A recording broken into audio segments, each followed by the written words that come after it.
So Susie, I guess, is good? He will be a game time decision, but obviously making significant progress.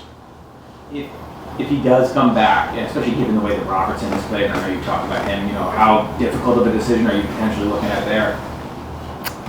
Those decisions are always difficult. We have so much respect for every player on our team and what they bring to help us become a team. So we don't take those decisions lightly.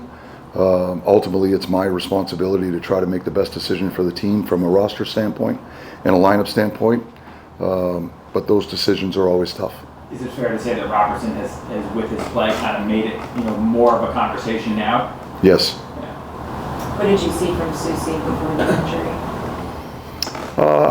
I think Seuss brings an element of physicality to our blue line. He's long, he's rangy, he defends well with his stick, and I think he has decent puck skills. He can make outlet passes. He joins the rush.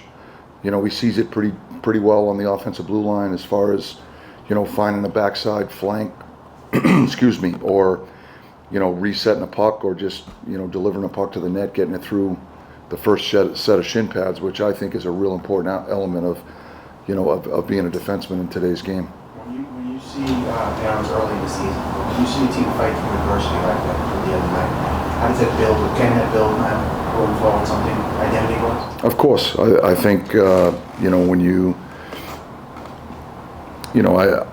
I don't think teams are any different than individuals. We all grow from adversity. It's human nature. So you learn about yourself, you learn about your group.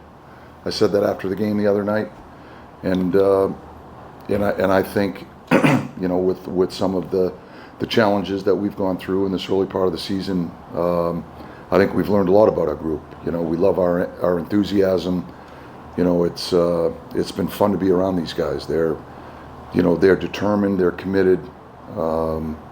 There's good energy, but there's a certain resilience to them too, that I think is important to have success in this league, because inevitably this game is going to challenge you in so many different ways, and so just the resilience that the guys have had just from a sheer attitude standpoint has been admirable.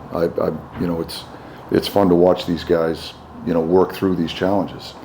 We keep saying to them, it's going to make us a better team when we get through this, and we believe that. And I think we're a better team today than we were before the Montreal game. What sort of impact do you feel like the line switch between Lafreniere and Will Cuylle has had just on the overall makeup?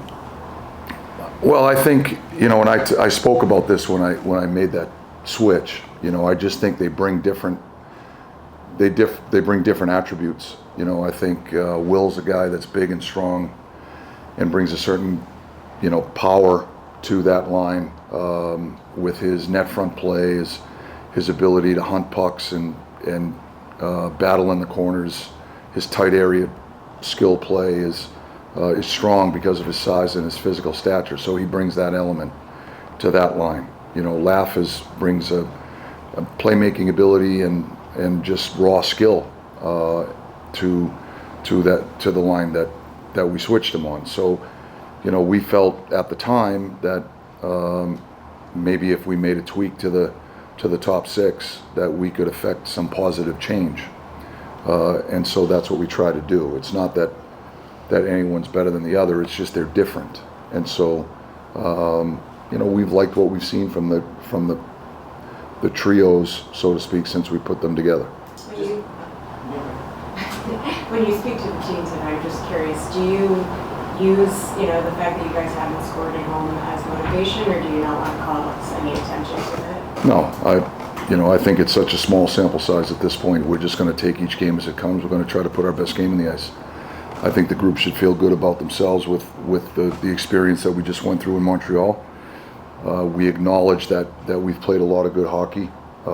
We got to continue to stay hungry and not be satisfied. That's the most important thing for me. Is we can't change what's happened in the past. All we can do is we can affect what happens in the now, and we just got to stay in the moment. And we'll take the game right in front of us. Tonight it's against Minnesota.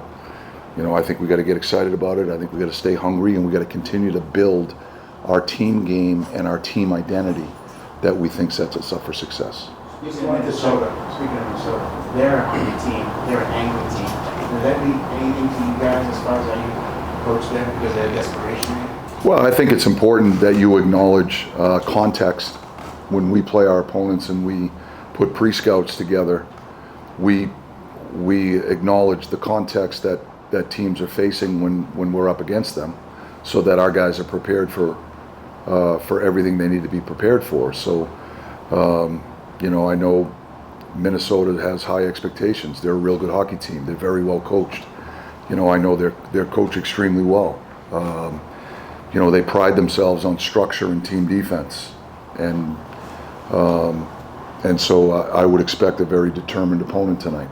And so from that standpoint, we certainly prepare our guys for what's in store for them. I wanted to just check in on Trocheck. I know he's a ways away still, but just wanted to ask you, how's he doing? Is there any update? Is he skating or anything? He is not skating yet.